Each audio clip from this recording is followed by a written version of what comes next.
Father, there is freedom, there is hope in the name that is Jesus. Lay your life down, give it all now.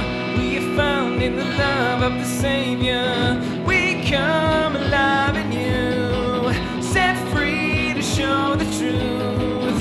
Our lives will never be the same. Yeah, giving it all away,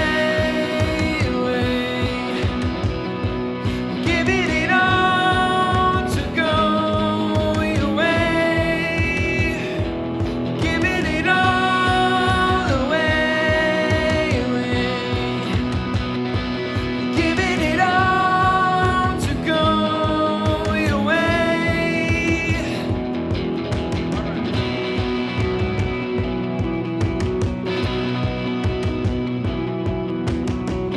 We are sold out to your calling, everything that we are for your glory.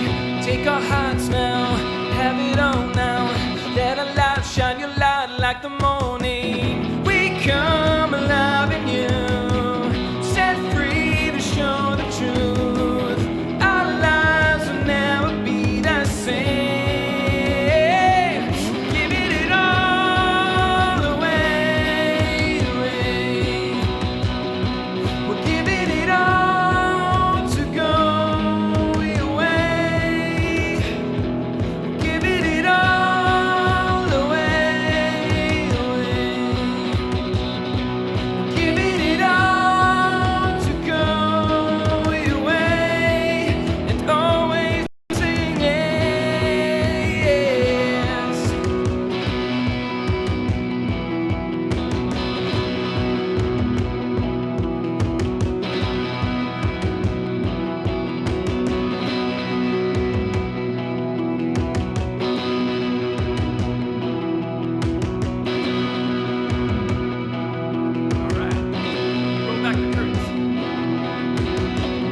You roll back the curtains from our eyes, and now we can see you. You've shown us your way, your truth and life.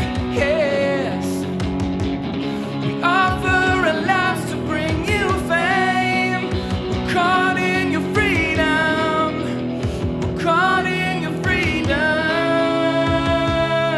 We're giving it all away. We're giving it all to go away. We're giving it all away. We're giving it all to go your way. And always we're singing yes. All right.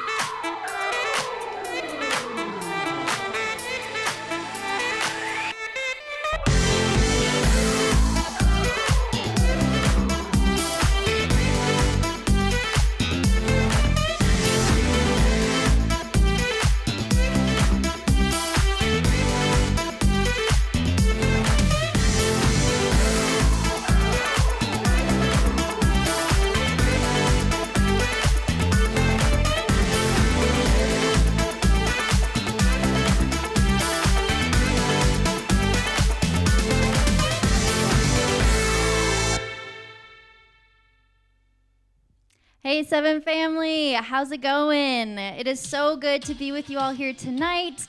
It is Wednesday night, which means it is the best night of the week. And if you are new here, we're going to introduce ourselves real quick. This is my husband, Trent, so everyone say hello from your screen. What's up, Seven? We are excited to have you with us tonight. We have a great night planned, some great videos, awesome worship, and a great message for you. This is my wife, Janelle. Wave to Janelle. Hey, guys.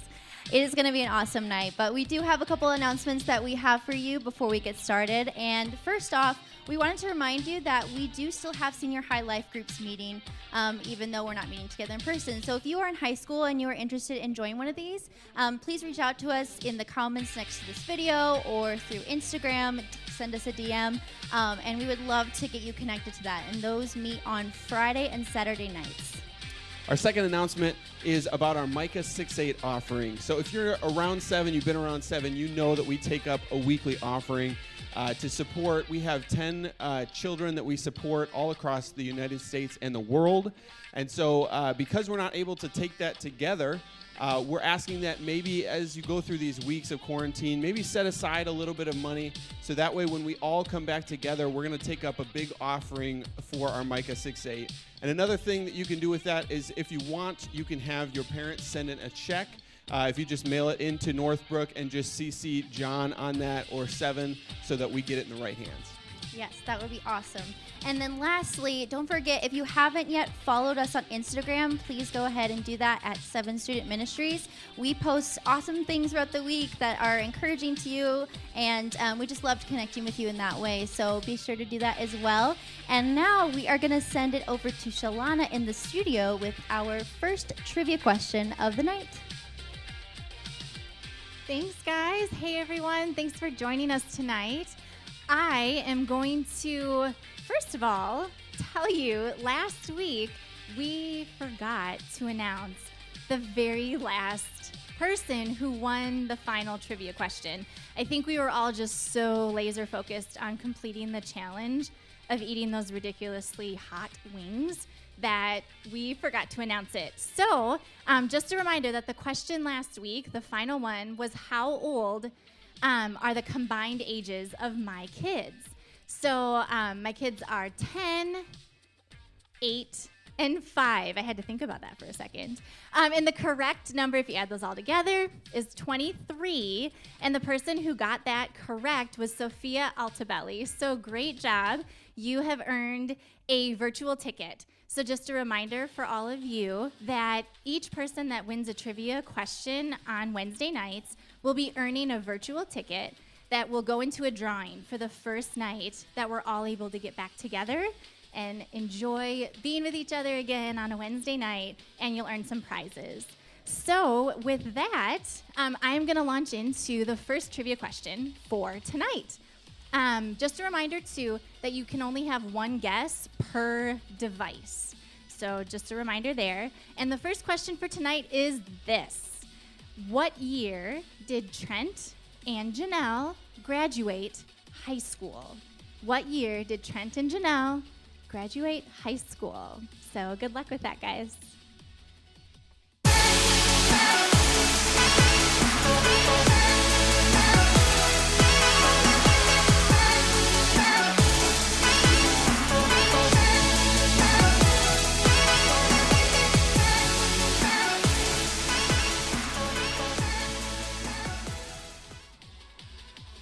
Well, hey, 7 fam, Pastor John here. So excited to be with you guys tonight. That was our Impossible Shot submissions. You may have noticed we only had 2 this week, so you guys really need to step up your game.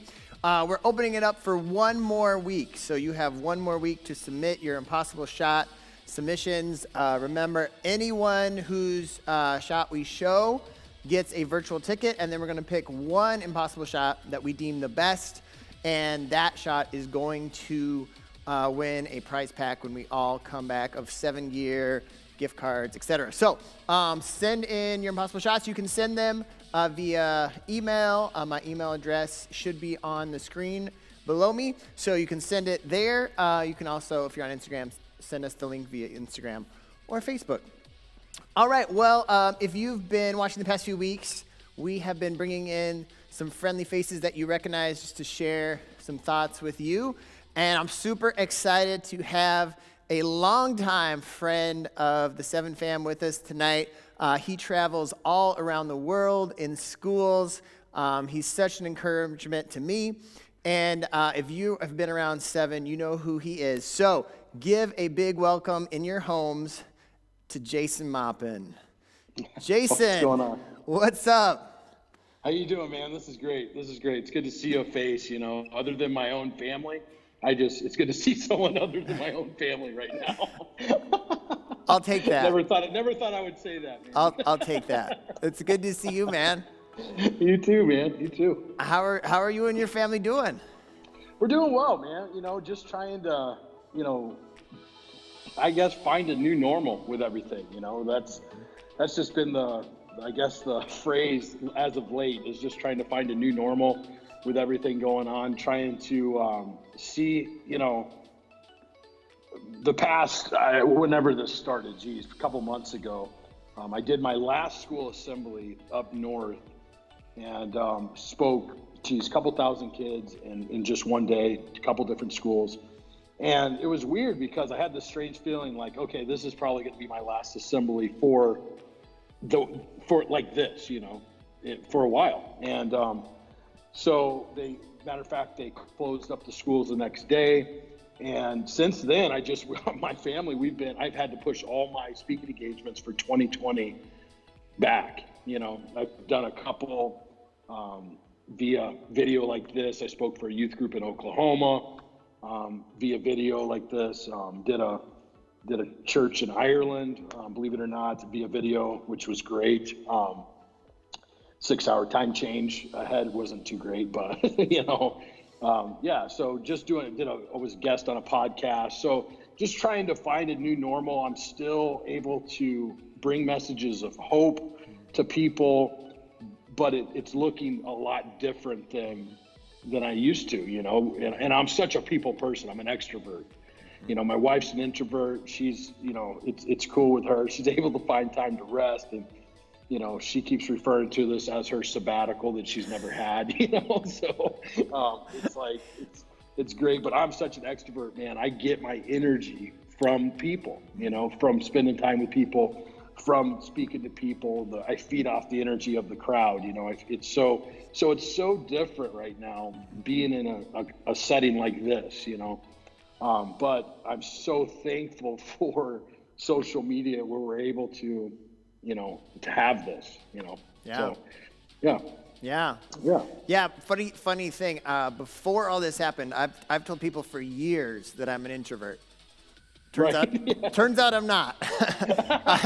I'm actually an extrovert. So I see that, man. It's one thing that's come out of this. I realize who I am. I am an extrovert. So that's awesome. Yeah. That's awesome. So what have you guys been doing for fun? What's the craziness at the Moppin house? Well, we actually have a sign in our house that says, a lot of people call this chaos, but we call it family, so that's like the focal point of our house. And that has been the theme of this past couple of months, because I have 3 kids, 2 of them that are in full-time school. So we got 1 kid on a computer over here in the kitchen. We got 1 kid on a computer over here in the dining room. My little guy, that's 3, he wants to be included on everything. So we got to get him on some type of video thing usually, or, I'm trying to help out with that. And Jess is helping out with school. Anything math, I don't do math, man. I'm just like, hey, basic math, that's it. I hand that over to Jess. But we've been doing a lot of gardening lately, believe it or not. I mean, you'd never think that I'd be into gardening, but a lot of planting. We just started my wife Jessica, she just started a garden, like basically spinach, carrots, you name it, man. We just started planting stuff, hey, why not? So doing a lot of stuff, house projects. I've been painting. I'm so ADD that I have a hard time sitting still. So I've been coming up with house projects that I don't even really need to do, So this house has been cleaned like 5 times over. I've been painting. We've been, like I said, we did the gardening, trying to get outside as much as possible for our mental health, just how important it is to go for a bike ride or, just go for a walk as a family. Trying to get outside as much as possible. Before they closed the, park, we'd go up there to one of the parks and, find ways where we can encourage our neighbors, be neighborly right now, be the church, be God's hands extended. So check it on our neighbors. I never thought I would take someone toilet paper, but I took a guy toilet paper. It's just such a weird connection I had. I was parking in my garage. A guy came up. He didn't have toilet paper, so I ran inside, grabbed some toilet paper, took it down to him, and he just had tears in his eyes, man, just because, something so small that we used to take for granted, but is incredibly inconvenient if you don't have.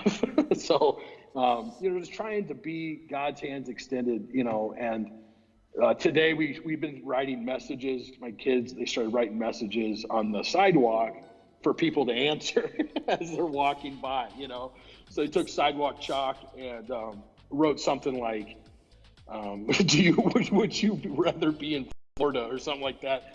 And as we're eating dinner, we're seeing people walk by, grabbing the chalk and answering it. There's like 5 yeses down there on the ground.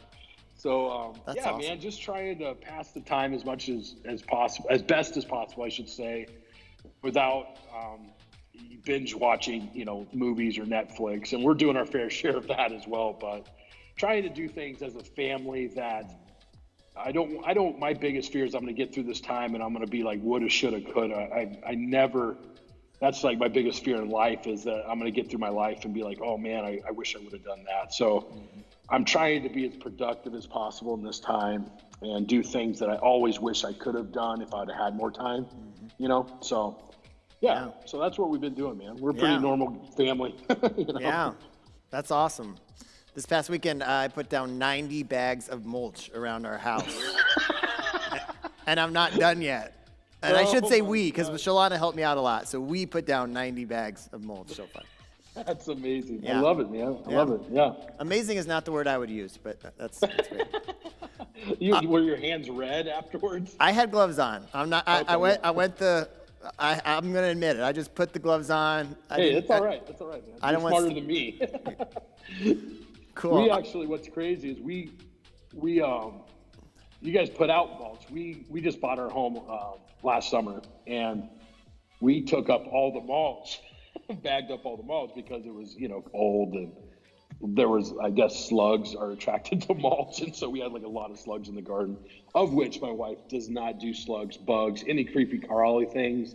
I think once when we were putting mulch in, we found a centipede and it started moving. This large centipede with nothing should have that many legs, man. I'll just say that. It just freaked me out. So it freaked her out too. So, but yeah, we were gathering up mulch. That's funny awesome. How, yeah. That's awesome.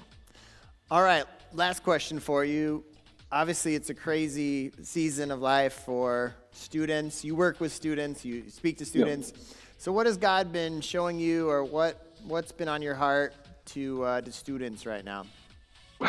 That's a great question, man. I'm such a control freak. I've realized that about myself. I really am. I want to control things. Like, if I feel things are out of control, I feel naked in a way, very vulnerable. And lately, with this whole pandemic, we're fighting something we can't see. When people go through anxiety and fear, they have what's called the fight or flight response. Everybody has it, no matter who you are. You have a fight response or a flight response, and that has been given to us by God to help us survive. Really, it's instinct. And I've always been a fighter my whole life, trying to, obviously work through issues of my past where I come from an abusive relationship with my father, come from a background where my brother struggled with addiction most of his life, living with that. My mom had lupus. I've always, coming from a background, a childhood where we were in deep poverty after we left my dad. So always having to fight out of something, my back has always been up against the wall, and I felt like if I could see it, I could do something about it, right? And now that I can't see this virus, you can't see this virus. You don't, people are walking around with masks on, with gloves on. I'm putting on more hand sanitizer and washing my hands more so now than I ever have before, which I guess is a good thing, but I washed my hands a lot before. So it's like, I can't see things. And when I can't see it, it's hard to fight that. So then I have to learn to surrender. And that's not easy for me, man. And I'm being real with you. It's not easy for me. but I'm having to learn to surrender that to Christ, going, God, remembering the verses where he says, many are the plans of a man's heart, but the Lord's purpose prevails. And I know I have my plans in life, and I feel like my plans have been messed with, and everybody feels like their plans and their purpose right now has been messed with. And when you start messing with people's purpose and they feel like they don't have maybe an identity anymore or purpose, that gets scary, because I deal with a lot of, students that are struggling with meaning in their life, lack of meaning. And so the thing I've been seeing more than anything right now is people feeling like if they found their meaning or found their purpose, now they don't feel like they have one because it's been taken away by this virus. And that couldn't be more farther from the truth, Like God, he's not up there worried. He's not up there frightened. He's not up there scared or in a panic, And I've seen through this whole process that people are that the only thing that's more contagious than this virus is panic. When people start panicking and buying up all the toilet paper, for instance, you're like, I kid you not, I saw a lady with 3 shopping carts full of toilet paper when this first started going on. And I was like, wow, man, like I'm going to start going and buying up all the plungers, because something, we're going to have to, I'm going to buy some stock in plungers because all this toilet paper, man, there's going to be some clogged toilets. But, you just see people panicking and then that causes other people to panic. So the best thing we can do right now is trust in Christ, man, because we can't see this virus. So we have to put our faith and trust in Christ, realizing that he still has a purpose for us. He still has a plan for our lives. And the story that keeps coming back to me, the biblical story that keeps coming back to me is Joseph, found in Genesis 37, where he's the youngest of all these brothers. They hated him because Jacob favored Joseph more than his other brothers. He's sold into slavery by his brothers. He's thrown into a dungeon, not once, but twice. He's accused of rape by Potiphar's wife, of which he didn't do. He's falsely accused. He's betrayed by his family. I mean, this guy knew what heartache was all about. He knew what dark moments were all about. Physically, being in a dungeon and, spiritually, just like, oh God, did you forget about me? And that's what I've been hearing talking to students, is feeling like, man, has God forgotten about us? And God has not forgotten about us. He still has a plan for our lives. He still has a purpose for our lives. He still is going to bring us through those dungeon moments like he did with Joseph. So when we get on the other side, the reason why he does that is so when we get to that place of honor, we remember the person who put us there. We don't forget that it was God that called us. It is God that's going to equip us. And then when we get there, we need to remember that it's God that put us there, So many are the plans of a man's heart, but man, the Lord's purpose prevails. And I have to surrender daily, John, man, I have to surrender daily my will, dude, in these times especially. Because I can start trying to plan and try to get ahead of things because you're trying to protect your family. You're trying to, I have my mom, we watch over her too. She's 77 years old. And like I said, she has lupus. So it's an immune deficiency disease. And that's like an underlying condition. You don't want her to get this mess, So it's like, I'm trying to protect. And then ultimately I just have to surrender and be faithful to the process, going, God, you called me, you're going to equip me, you're going to bring me through this. So yeah, that's the biggest thing, man, is this telling students that they still have meaning, they still have purpose now more than ever before, man, because so many people are looking for hope. I read an article the other day that the Bible application was like the #1 app downloaded after all of this. Wow. Because people are just craving hope. Yeah. And if you know Christ, I would say that to students, man, in your youth group, man.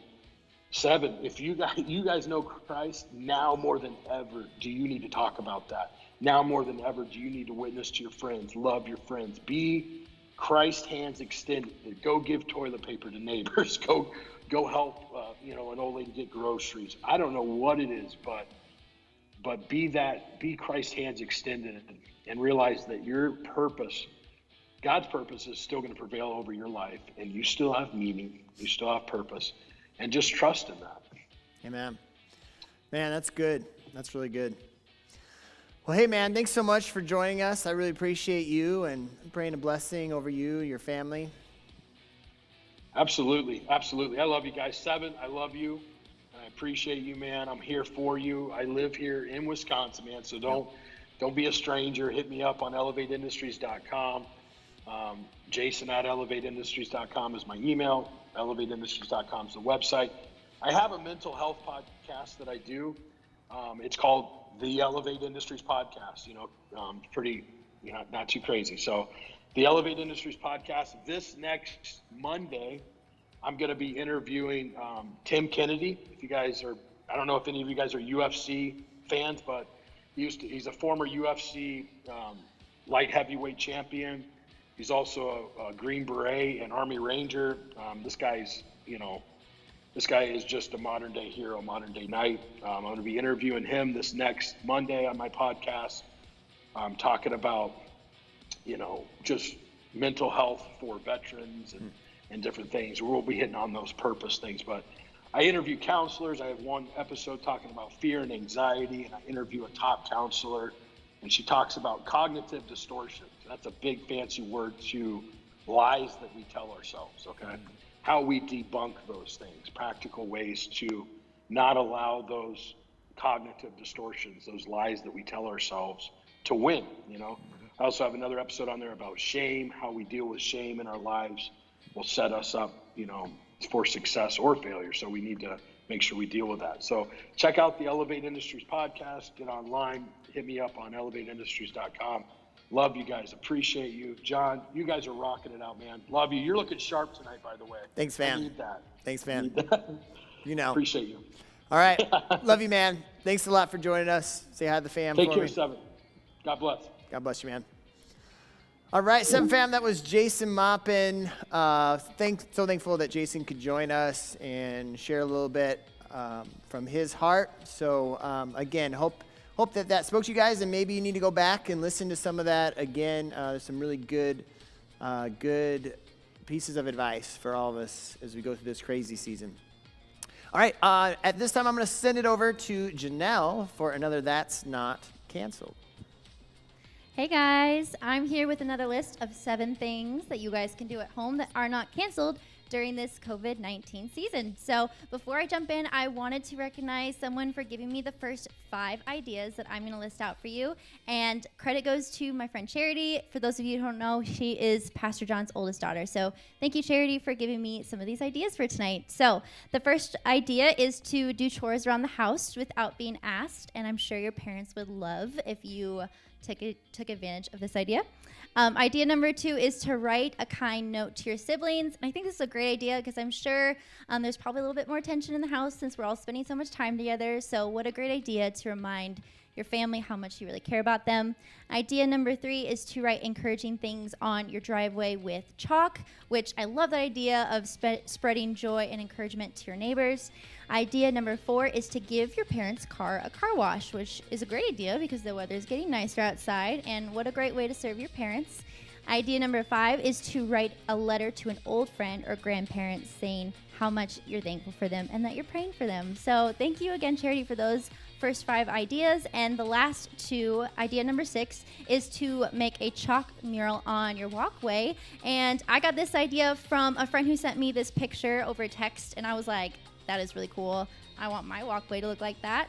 And then the last idea is to have a water bottle flip contest with your family. And this idea was inspired by a video. Ready?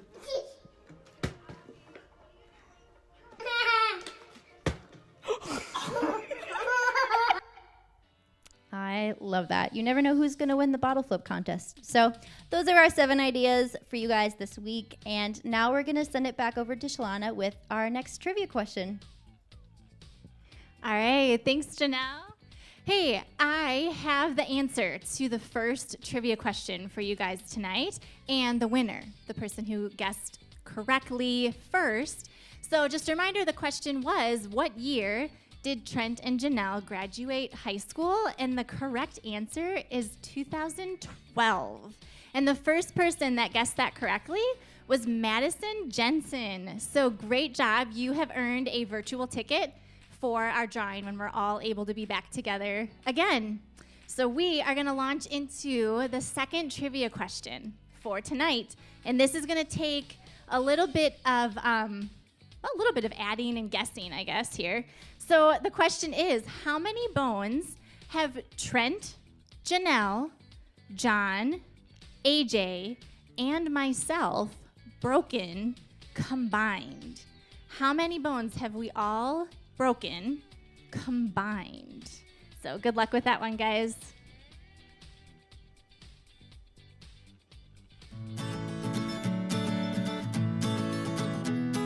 Hey everybody, welcome to Chet's Nature Walk. We are so excited to be with you today in this beautiful sunny afternoon.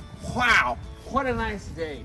So today I'm going to show you my favorite things in this great country that God has given us in this beautiful part of this old northeastern Wisconsin. So I'm very excited. We're going to show you some creatures. We might show you some nature, and we might even have a house tour if we have time. So let's see what we got. All right, follow me. An important part of every nature walk is deciding what to wear on your walk. So today, you'll notice I'm wearing this hat because the Quicksilver hat, it gives you full protection 360 degrees around your noggin. And when your noggin is safe from the sun and its harmful rays, you can be safe too. So another thing I got going today is my rain jacket. So the rain jacket is really important in case it rains. So that's what we got going today. I'll see you on the trail.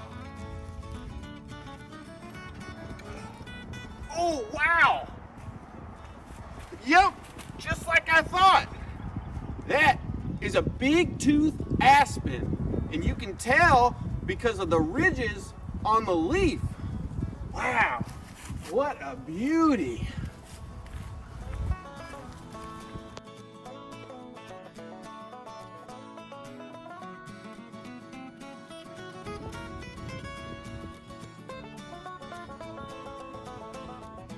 Your next nature tip is about rocks and moss. So you'll see there's a little bit of green stuff on that guy. This is called moss, and if it's not named Randy, then it's green stuff that tells you what direction to go. So the moss should tell you if it's north or south based on what side it's on, but it's on all the sides. So you just follow your heart. I don't know, figure it out.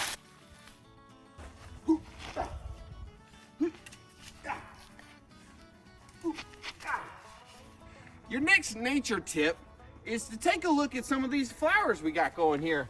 So this little guy is Daisy, I think, and you can tell because it's got 6 petals. So that's your nature tip.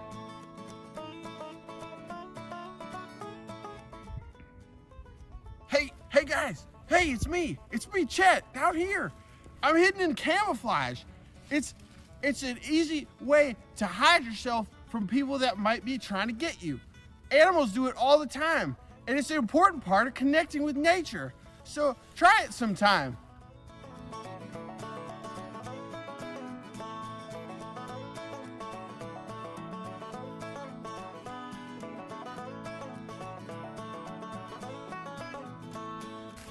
Don't try that at home, kids. All right, we found ourselves a live one. She's pretty close. I think we've made eye contact. Is that a sea lion or a possum? We're making eye contact now, folks. It's getting really serious. I think we got a runner. We got a runner. All right. All right. You get back. You get back. That's what I thought. In nature, you can't be afraid. Make some friends, make some enemies, and don't be afraid to just, get out there and get in it. On a very serious note, folks, this is Chet speaking from my heart to tell you that no beavers were injured in the making of this video. I checked with the beaver. He said he was fine. It barely hit him. He was totally okay. Ran away with no problems. He even kind of winked at me a little bit. I don't know what that was all about, but we're all safe and healthy here, okay? Chet takes that very seriously. Thank you.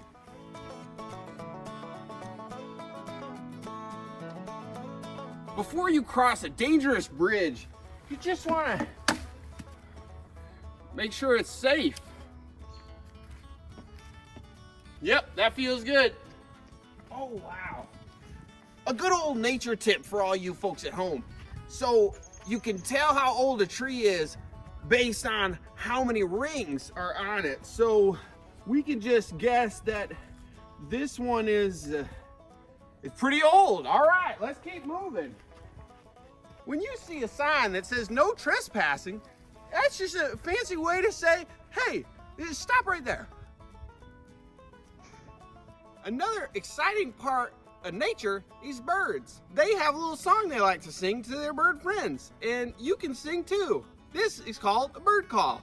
You're just gonna wanna get out in nature and give them a little call. So we'll just try a couple out now. Here we go. Yeah, I think I heard one call back. Here, try some other good tunes.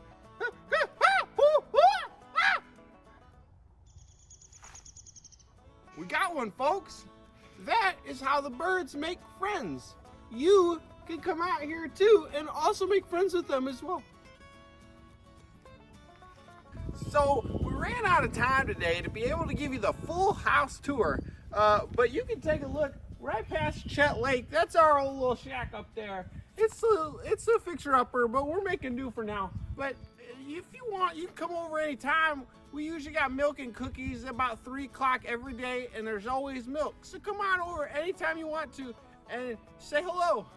Well, the big light in the sky, we call it the sun, is starting to set. So we're running out of time here, which means our adventure walk is over for today. But don't forget all the fun that we had. We met a few creatures and made friends. We listened and talked to some birds, and we also saw some very pretty flowers. So I hope you learned a lot about nature, and maybe you could see it too someday. All right, see you later. All right, that was awesome. I don't know if you guys know this, but I'm the person behind the camera for those videos, and that was probably the most fun that we've had making those. So I hope you guys enjoyed that, and it brought a smile to your face. I am here with your Bible verse of the week, and it is 1 Peter chapter 4, verse 10, which says, "Each of you should use whatever gift you have received to serve others as faithful stewards of God's grace in its various forms." So again, we just encourage you guys to try and memorize that verse for this week. And now we are going to head over to Shalana for our final trivia question of the night. All right, guys. So here we go. The first person that got the second trivia question answered correctly was Stephanie Lockwood. So good job there. And just for the rest of you to know, the answer of the second trivia question was how many bones have all of us broken if you put all of us together? John, Janelle, Trent, AJ, and myself. And the correct answer was 2. And both of those being Trent. The rest of us have not broken any bones. So good random trivia for you there. The third and final trivia question for tonight is about AJ and his family. So the question is, AJ has 5 kids. If you add up the ages of all of his kids, what number do you get? So good luck with that one. Now, I am really excited about what we have to share with you next, and it's very near and dear to my heart. And you guys know just how much we miss you, how much we miss seeing your faces and being able to be with you all. But there's another group of people who miss you as well. And a few of them put together a special little something to share with you all tonight. So go ahead and take a look at this next video. Hey, 7 fam. We miss you. Well, most of you. No, seriously, all of you. We can't wait to see you in person. Until then, know this. We're praying for you. We're here for you. If you need anything, we're just a text or phone call away. We know this has been a difficult season for some of you, but know that God is at work in this. We hope you're taking this time to grow in your faith. Connect with your families. Try to have some fun. Enjoy yourself during this downtime. Until we see you again. God bless you. We love you, 7 family.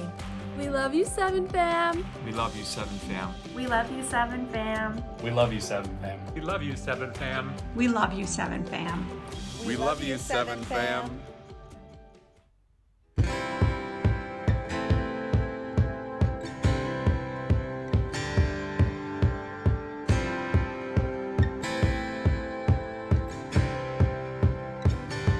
Oh, your love reaches to the skies, but there's no space between you and I. Wherever I go, I'm never alone. I'm waking up, I come alive. The past is gone, the future can wait. Oh my soul, what a beautiful day. What a beautiful day. I breathe you in, shout out your praise. Oh my soul, what a beautiful day. What a beautiful day.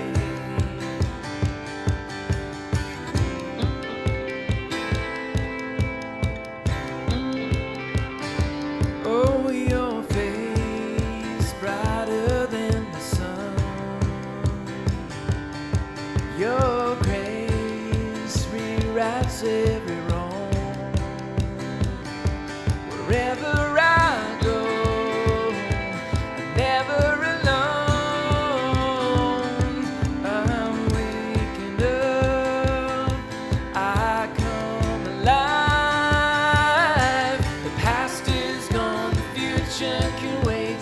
Oh my soul, what a beautiful day. What a beautiful day. I breathe you in, shout out your praise. Oh my soul, what a beautiful day. What a beautiful day. My past is in the grave, my sin is washed away. This is Christ in me. This is Christ in me. I'm living unashamed. Now my heart's forever changed. This is Christ in me. This is Christ in me. My past is in the grave. Now my sin is washed away. This is Christ in me. This is Christ in me. I'm living unashamed. Now my heart's forever changed. This is Christ in me. This is Christ in me. The past is gone, the future can wait. Oh my soul, what a beautiful day. What a beautiful day. Oh, I breathe you in, shout out your praise. Oh my soul, what a beautiful day. What a beautiful day. Yes, the past is gone, the future can wait. Oh my soul, what a beautiful day. What a beautiful day. Yes, I breathe you in, shout out your praise. Hey! Oh my soul, what a beautiful day. What a beautiful day. Oh.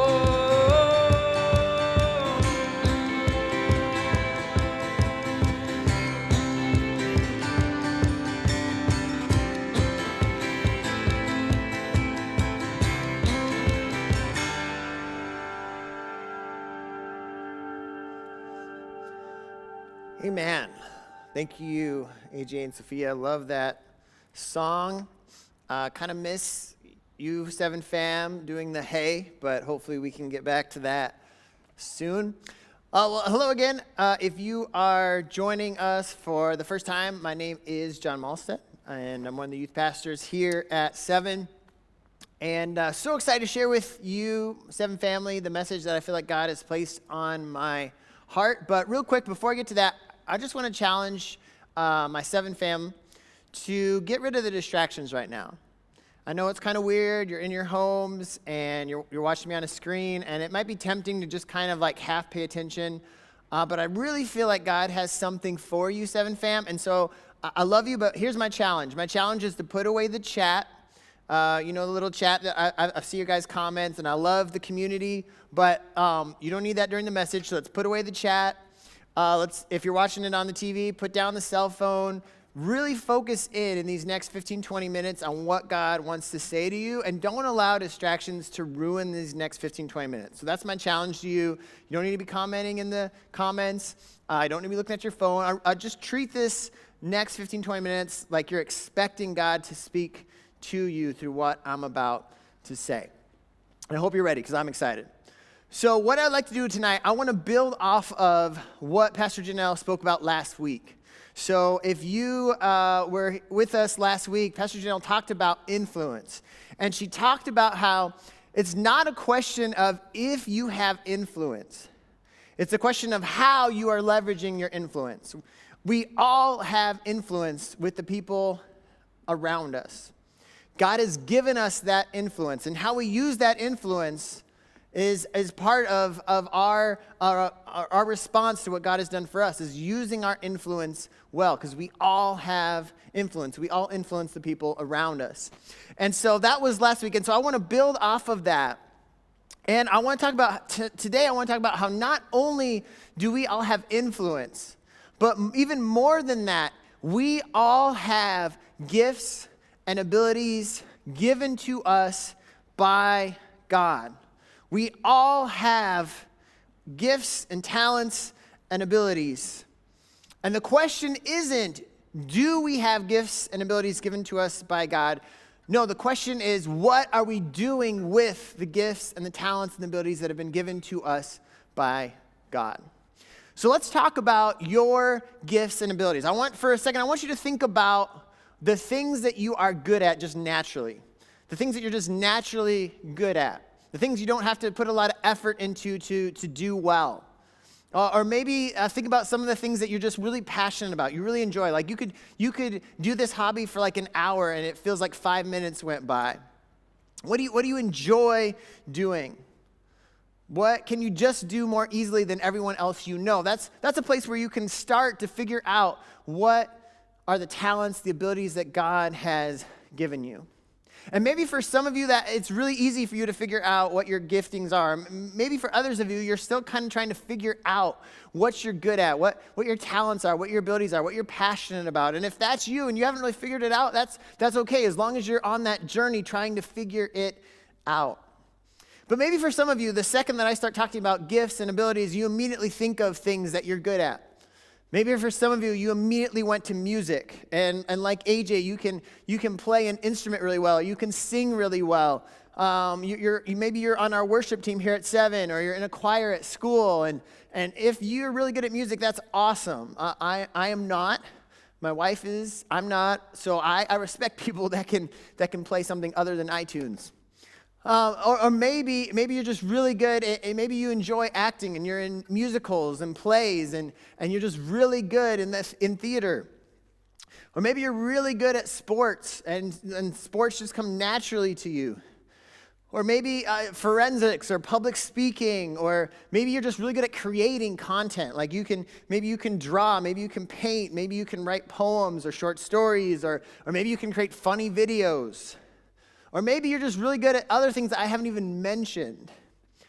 But I want you to start thinking about those things that you're just naturally good at.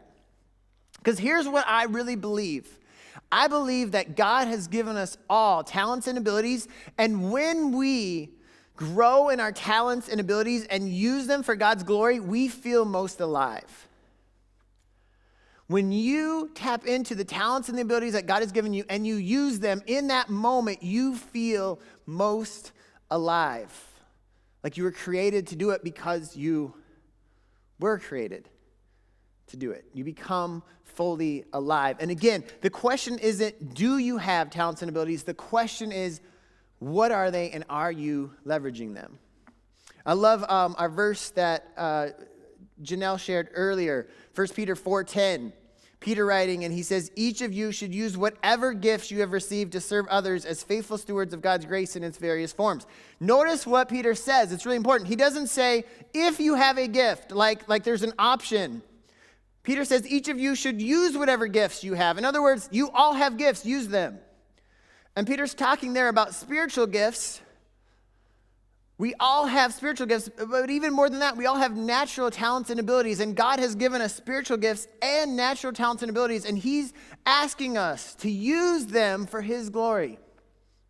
I love what Paul says to Timothy, 1 Timothy 4:12. Paul writing to Timothy says, don't anyone despise your youth, but set an example for the believers in speech and conduct and love and faith and purity. Until I come, give your attention to public reading, exhortation, and teaching. Now here, don't miss this. Don't neglect the gift that is in you. It was given to you through prophecy with the laying on of hands by the council of elders. Practice these things, be committed to them so that your progress may be evident to all. Did you catch that? Paul says, don't neglect the gift that is in you. Now, he's talking to Timothy about a spiritual gift. And again, we all have spiritual gifts and we all have just natural talents and abilities.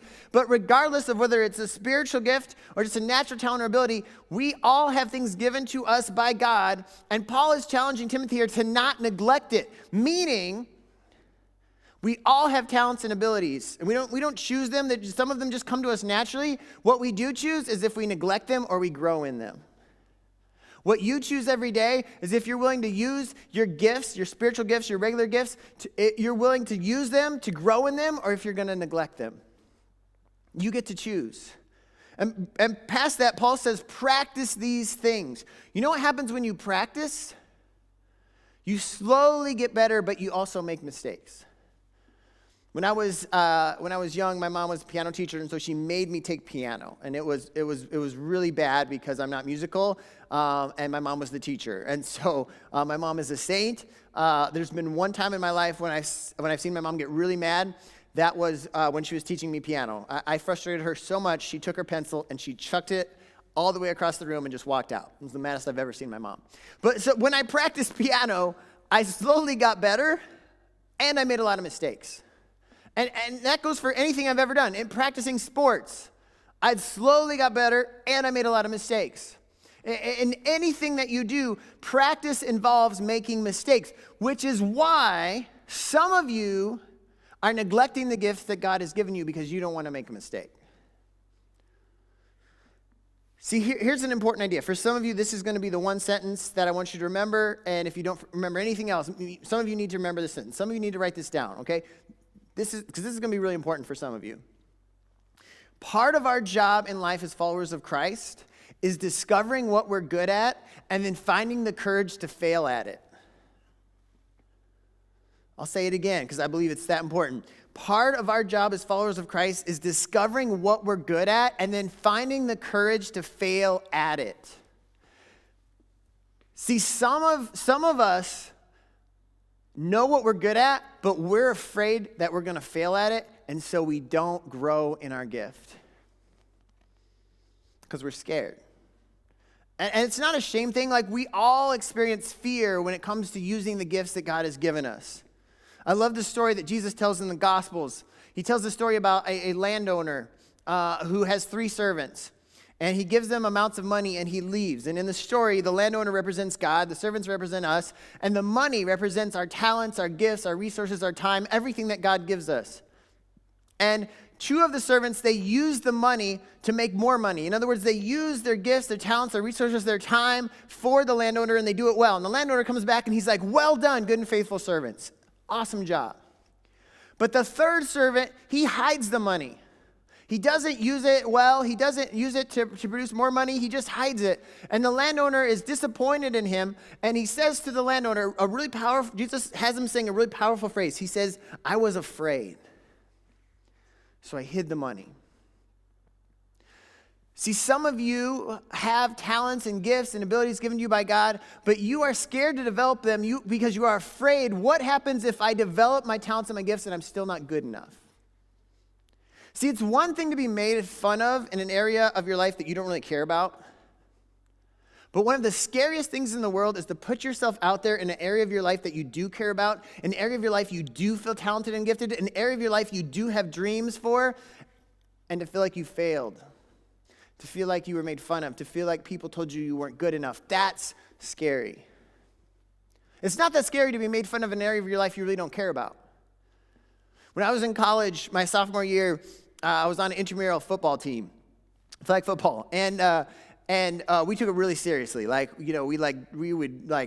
had a mascot, actually. We were called the Ravens. Our floor was called the Ravens. And so we found this raven at a Halloween store that you push the button and the wings flap and the eyes turn red. And that was our mascot. And we had the black war paint. We took football very seriously on our floor.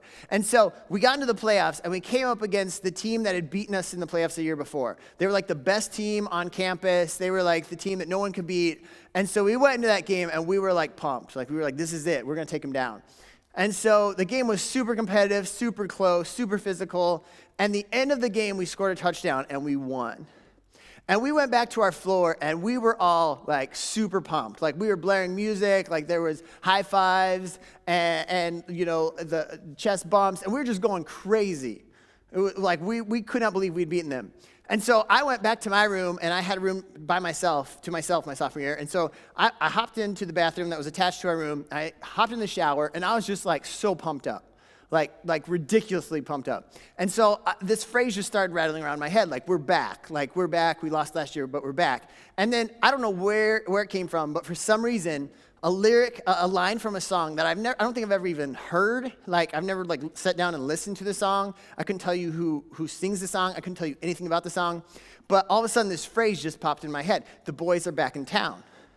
The boys are back in town. And so I'm in the shower, and I just start singing that lyric as loud as I can, over and over and over. The boys are back in town. And I can't sing, right? The boys are back in town, but I'm just singing as loud as I can in the shower. I'm just so pumped, right? And I don't care because I'm no one's hearing me. So I'm just singing as loud as I can. Well, here's the thing. At our school, we had suite mates. And so we had a room, then the bathroom, and then we had suite mates that also shared the bathroom. Well, I thought that my suite mates were gone. Turns out, not only were they not gone, but they'd invited friends over. So there's 5 people listening to me singing in the shower, horribly. So when I get out of the shower, they come running over and they are just dying laughing. They are in tears at how horrible my singing was. But here's the thing. Do you think it bothered me? Not really, because I know I'm a terrible singer. I have no aspirations to be a professional singer. It's not a dream of mine. I know I'm bad at it. And so actually, I could laugh with them because I don't really care. I know I can't sing. That would have played out a lot differently if, I wanted to be a good singer. Imagine if I had been going to school for being a professional singer, and I had dreams to be on American Idol, be the next big singer, and I'd been singing in the shower, and they'd come in and made fun of me then. That would have hurt a lot more. Why? Because when you care about something, it hurts a lot more when people criticize you or when they tell you you're not good enough. And so for some of you, here's the challenge. Some of you will only attempt things you don't really care about or that you're not really good at, because then when you fail, it doesn't hurt as much. And the challenge today is, if God has given you gifts and abilities and talents, to go all out, and if you fail, you fail. But here's the thing. You got to learn to have courage to fail, because in failing, that's how you grow. That is how you grow. You have to fail to grow. I've learned that in my life over and over and over. When I first became a youth pastor, I had done awesome in speech class in high school. I'd done awesome in speech class in college. And I got into my first youth pastor job, and I was I'm going to kill at speaking. I'm going to share. And these kids are going to be getting saved and weeping and just be like, oh, Pastor John, your messages are amazing. I'm like, that's how it's going to go down, right? And so I'll never forget, like one of the first messages I ever gave to my youth group of like 14 kids at the time. I'm like halfway through this message. I've worked on this message for like a week, and I'm like so pumped about it, and I'm like pouring my heart out. And like halfway through the message, a girl gets up and heads to the bathroom, and then 3 of her friends get up and they go to the bathroom, and like a third of my youth group is now in the bathroom, and the rest of my youth group is like trying to figure out why they went to the bathroom. They're not paying any attention to what I'm saying, and I look out and they look all bored, disinterested. And right in that moment, I feel this huge like, oh my gosh, I'm a terrible speaker. I'm a failure. I can't connect with these kids. I'm not that good. And in that moment, all I could think was, I don't want to ever feel this feeling again. I don't want to ever feel this feeling again. I don't want to do this anymore. I don't want to speak anymore. Like, this is not fun. And I like to tell you that since that day, 14 some years ago, that I've never had a Wednesday night like that. I've never had another speaking time like that. But that would be lying, because if I'm honest, that's happened again and again over the years, where I've poured my heart and soul into a message and I felt like it didn't connect, students didn't care, and it hurt. And here's what I've discovered. That's just the way it goes. When you put yourself out there and you give everything you've got, there's going to be days where you feel like you're a success, and there's going to be days like you feel like a failure, but that's the process. And we have to find courage to fail. When you look at successful people, it's so easy to look at successful people and go, oh, they never failed. They never struggled. They never were booed. They never were told they weren't good enough. And that's just a lie. The truth is, successful people are not the people that haven't failed. They're the people that failed but kept going. They're the people that had the courage to fail in the first place. I can give you you want some examples? Let's do some examples. Cut from his high school basketball team, told he wasn't good enough. Michael Jordan. During his first performance at a comedy club in Toronto, he was booed off stage. 2-time Golden Globe winning comedian Jim Carrey was fired from his newspaper because his editor said he lacked imagination and had no good ideas. Walt Disney. His first small movie role, the executive took him into his office, told him he'd never succeed in the movie business. Favorite actor of all time, Harrison Ford. While developing something, he went through 5,126 failed prototypes and blew all of his savings over 15 years. 5,126 failed prototypes. But the next time, he invented what we know as the Dyson vacuum. James Dyson. Was fired from her job as a television reporter because she was told she was unfit for TV. Oprah Winfrey. 26 years old, she auditioned for a role in King Kong, and not only did she not receive a callback, but she overheard the producer say that she was ugly. 3-time Academy Award winner Meryl Streep. 2001, she released her first album. It only sold 200 copies. It was a disaster. Katy Perry. After just one performance, he was fired by his manager, and his manager reportedly told him, "You aren't going nowhere. You ought to go back to driving a truck." Elvis Presley. Was rejected by 12 different publishers, and one of them advised her to not quit her day job. J.K. Rowling. Had his first book rejected by 27 different publishers. 27 people told him no. Dr. Seuss. She got dropped by her record label after 3 months and was told she wasn't good enough. Lady Gaga. They were rejected by record label after record label, and one notable person told them, "Guitar groups are on the way out, and you will have no future in show business." The Beatles. See, failing is a part of the deal, gang. And when it comes to your gifts, the gifts God has given you, your spiritual gifts and your natural talents and abilities, you are going to fail, and you got to have the courage to fail. And as you fail, you continue to fail until eventually you succeed, and that's how it works. That's the deal.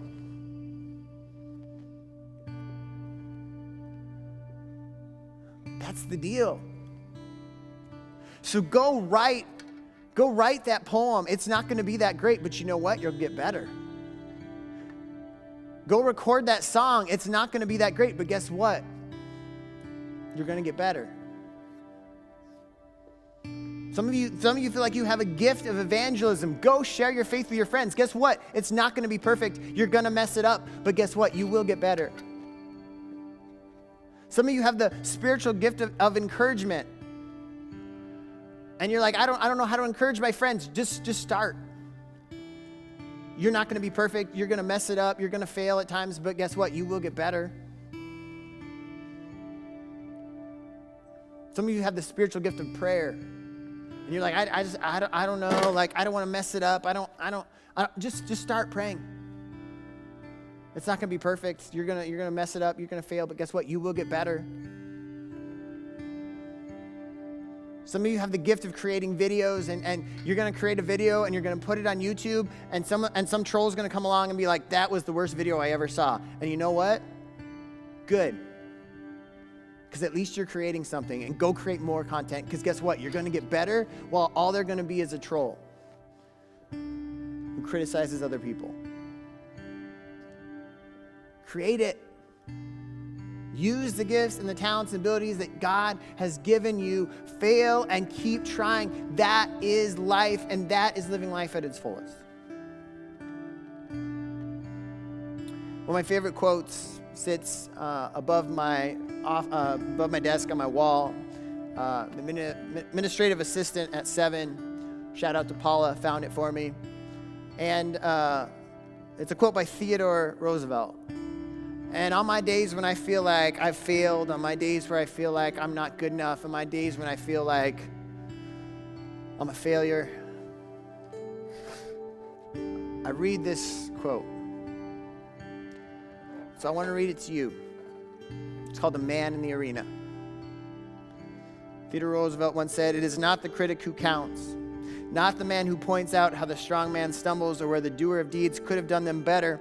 The credit belongs to the man who is actually in the arena, whose face is marred by dust and sweat and blood, who strives valiantly, who errs, who comes short again and again, because there's no effort without error and shortcoming, but who does actually strive to do the deeds, who knows great enthusiasms, the great devotions, who spends himself in a worthy cause, who at the best knows in the end the triumph of high achievement, and who at the worst, if he fails, at least fails while daring greatly, so that his place shall never be with those cold and timid souls who neither know victory nor defeat." So 7 fam, as we close, my prayer for all of you is that you would use the gifts, the talents, the abilities that God has given you, and you would create, you would write new songs, you would share your gifts with the world, and at times you will fail, but you will get back up again and you will get better, and the world will be a better place for you. I have these other pieces of paper, but guess what? They're empty. Because these pieces of paper represent the people that had gifts and talents and abilities, but they were afraid. And so instead of using them, instead of failing, they just never tried.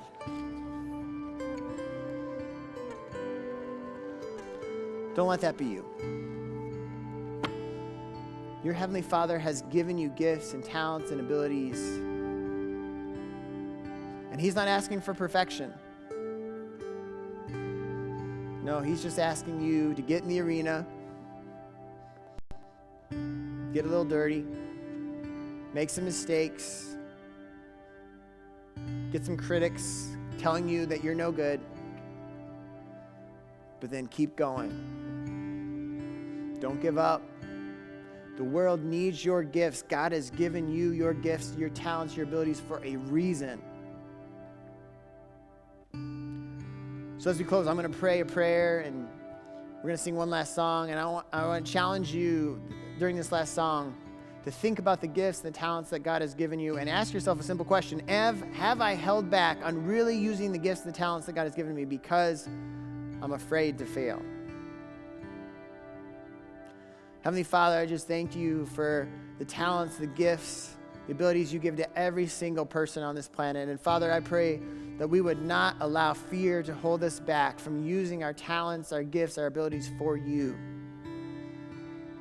God, may we not be afraid to fail, but instead may we be afraid that we just be so scared we'd never try, and we'd wonder what could have been if we'd been bold enough to have the courage to fail. God, I pray for any students that aren't even sure what their gifts are, what their talents are, what their spiritual gifts are. God, I pray that they would you would give them wisdom to begin to figure those out. May they serve you, and may they live in the fullness of using their gifts and their abilities for you. I ask this in Jesus' name. Amen.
All right, thank you, AJ and Sophia.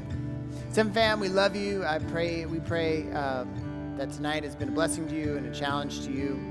And so before we go, I want to encourage you, if you need anything, don't hesitate to reach out to us. Send us an email, send us a text, but we will continue to pray for you. And so we love you, Seven Fam. Well, hold up. We have one thing to announce. I forgot it again. All right, one thing to announce. One thing to announce. So true. All right, so the last question was AJ's kids, their ages, add them up. And so AJ's kids are 16, 14, 11, 9, and 8. So 58 is the combined age. How does that make you feel? 58 years on this planet for all of them. Really, really crazy and a little old. So Charlotte Fink was the winner of that question. I don't know if that's fair, AJ's daughter, but we'll let it count. I think it's fair. It's fair. That's fair. Yeah. So she had to do the math, so it counts. She did have to do the math. Absolutely. And if you know all 4 of your siblings' ages on the spot, like that's impressive. So well done. All right, let's try this again. 7 fam, we love you. We miss you guys. Have a great week. We'll see you guys next week.